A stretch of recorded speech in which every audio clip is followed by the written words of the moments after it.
I try to get at least one tree a day before the snow flies trimmed up. So I'm just about done with that. That tree saw, that pole saw, that Ryobi that I showed and have been showing, it's phenomenal. I highly recommend it. I've used the piss. I got my money's worth though, let's just say. So we did take our third car, our Toyota, back for the third time to the dealership for the same problem that we took it in the first time for. And that was the brakes were bouncy and didn't feel right.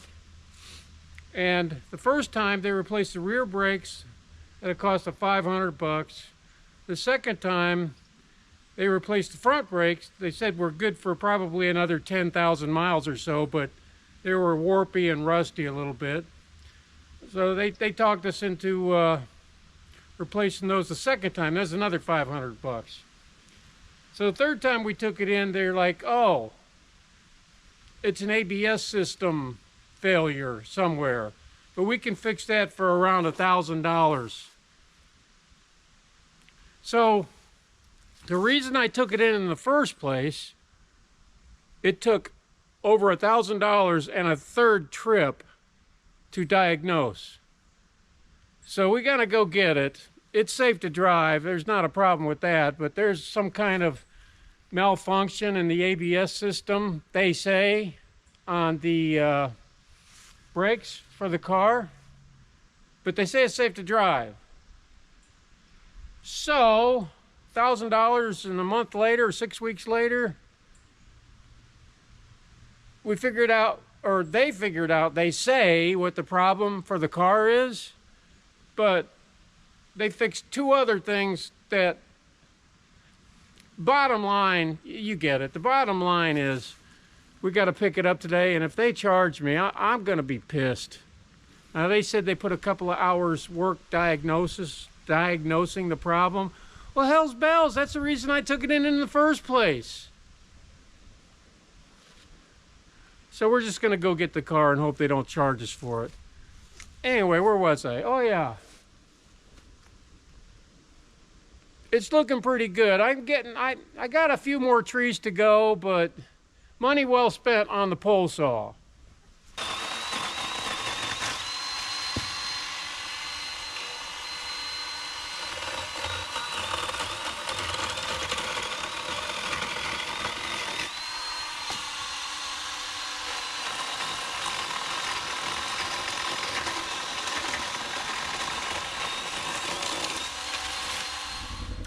Picked up the Toyota.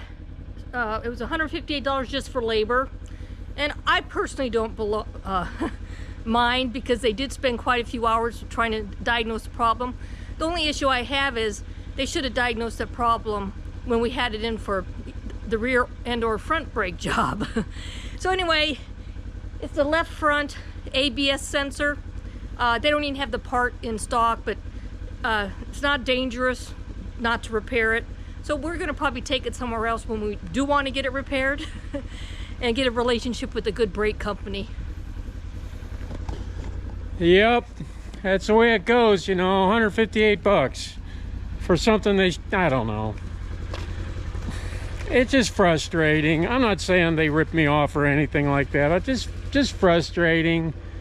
But we do have the 3 vehicles back again, and that's nice. They're all up and running. They're all working well. So I will say that the brake pedal didn't shudder or even make any noise all the time I came home.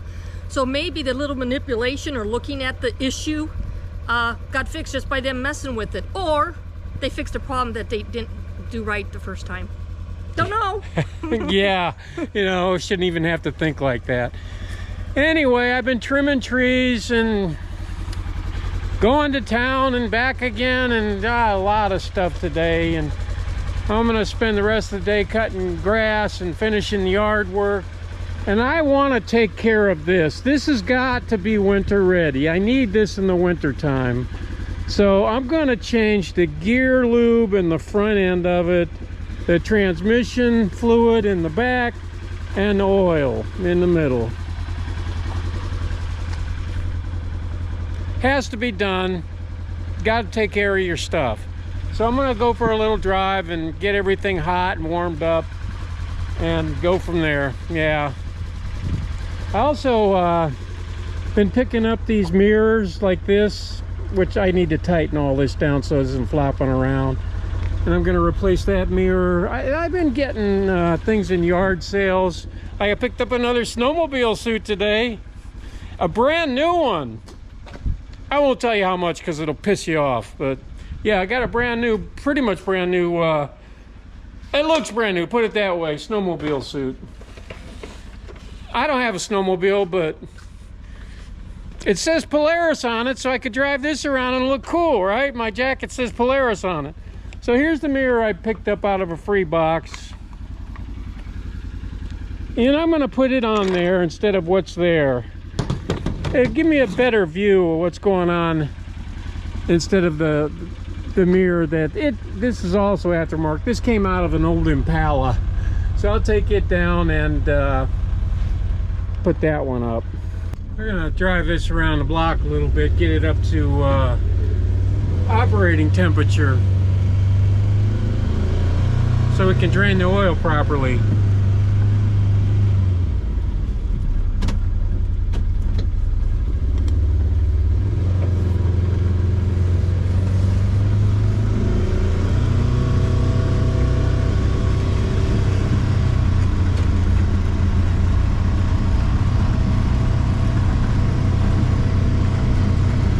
Boy, the fall colors are popping now.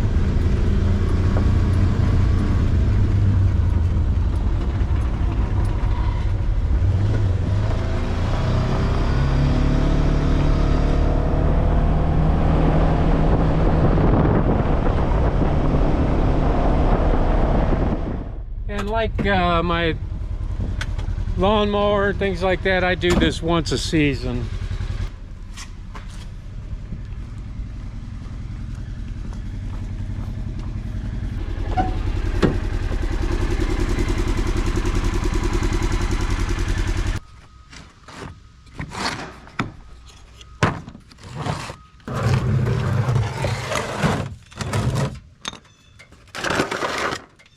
Figure out the right size here.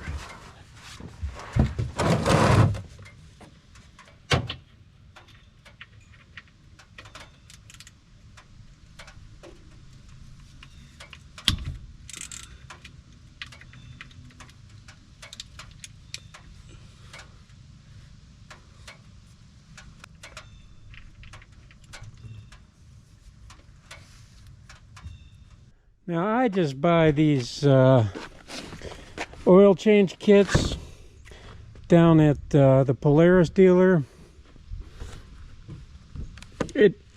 Everything comes that you need with it, or it should. Now what I do is I change the oil completely till it's done. Then I change the transmission fluid completely till it's done. Then the front gear lube, gearbox till it's done, so I don't forget any of the steps. Then lastly, I grease it up. Here's what it comes with. It comes with the washer,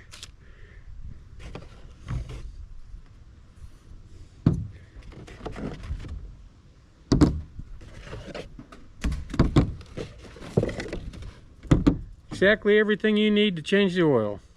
Perfect. In order to get to the filter, it's back here, way back in there, back side of the engine. It's reachable. Hot, hot, hot, hot, hot.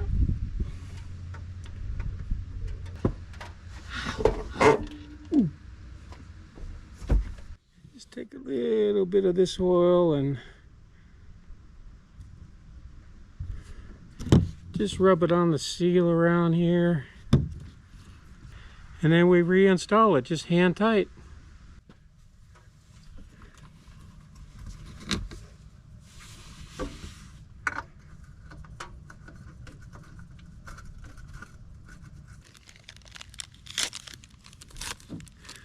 Reapply the plug.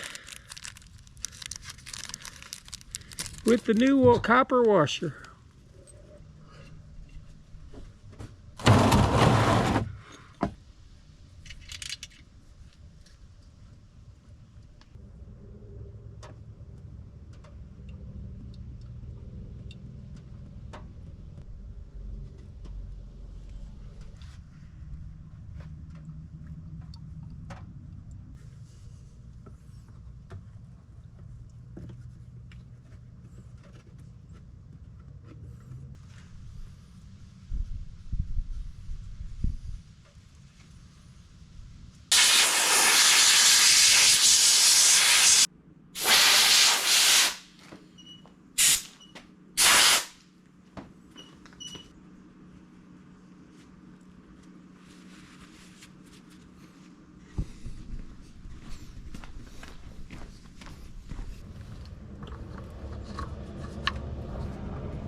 I get this air filter blown out while I got the compressor set.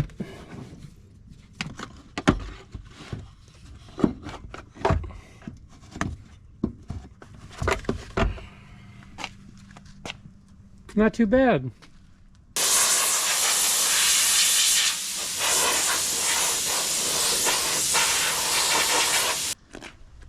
All right.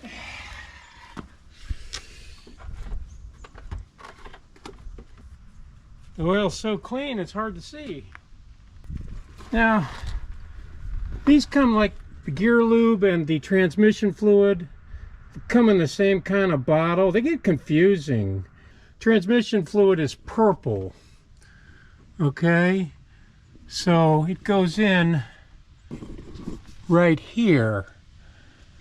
And let me see where you drain it. Right here, it looks like. I think you're supposed to do the front gear lube and the transmission every 100 hours. Yeah, that's it. And the oil every 50 hours. I could be wrong, but I'm pretty sure that's what it is. I don't think many people follow that guideline, though I do. I probably do everything sooner than I should, in fact.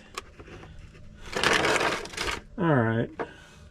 We found that. Now what do we do with the ratchet? Don't you always hate when you do that? I found it. Alright. That is on there. Okay. Oh my goodness.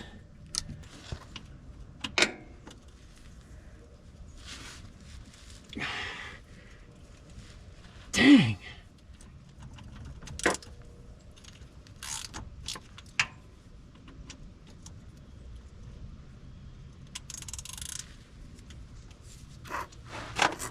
Ah, there.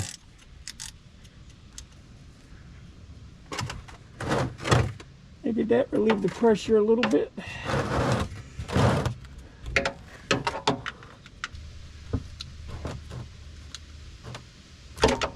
That's all I need to do is strip it. Got it.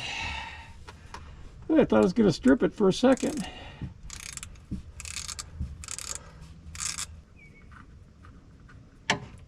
Yep, purple.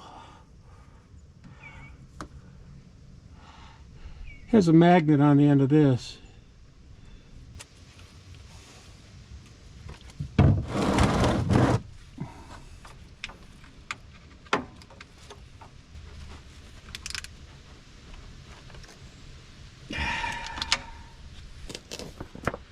Alright, now this is kind of like a lawnmower fill here. You get your funnel, if I can find it. One of these thingy bobs here, like that. You put it in there and you fill her up just like you would your lawnmower. till it starts coming out.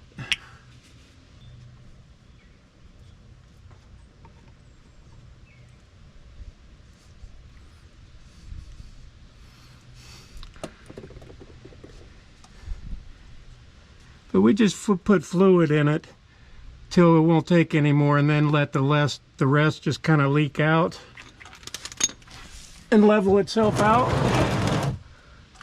It's got a couple of drips now. Then we'll do the front gear lube and then grease it up and then take it, put some gas in it and take it for a spin. It should be ready to go for the winter. Hell yeah! When you change your oil in these things and you're not changing the transmission fluid or the gear lube, you really should at least just check it. You know, open this back hub and have a look inside. Just make sure that it's topped off. Okay, here's the front gearbox right here. Under the front wheel well, and the drain's going to be right under there too. This one here is the hardest one to get to, no doubt about that. Okay, here we go again.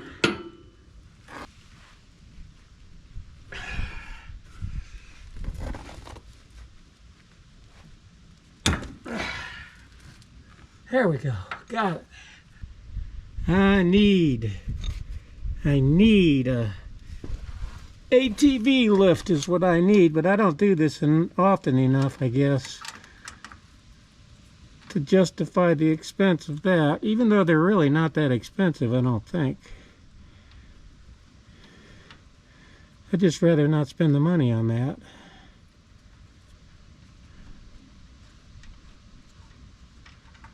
Gear lube. There isn't that much of gear lube in there, but there is a magnetic end on the end of this one too. See that?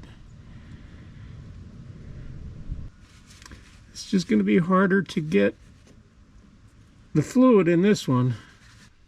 Okay, we've got her completely drained, so let's get this plug back in here.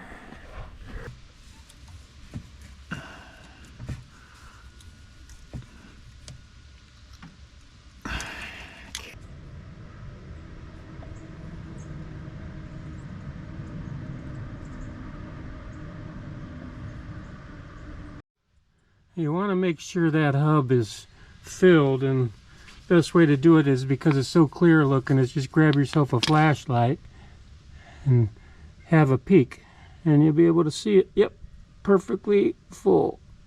So we got that done. We'll get the cap back on it and then we'll grease it up. I think there's like 17 grease zerts in a Polaris. Don't quote me on that, but that sounds about right. 17.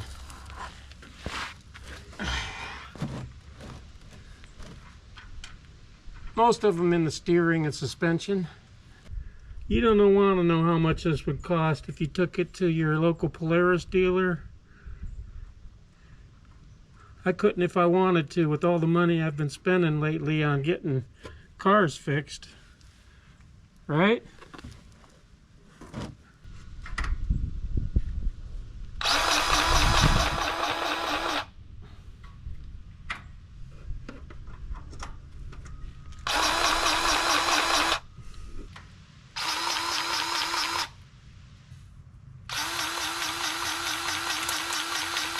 Okay, let's take her out, take her for a drive.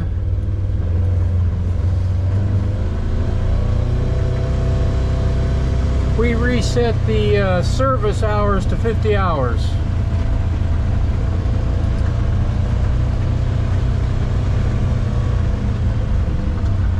Look at those colors. That's amazing.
Just a beautiful, wonderful fall day, everyone. Headed back. God bless. See you on the next one.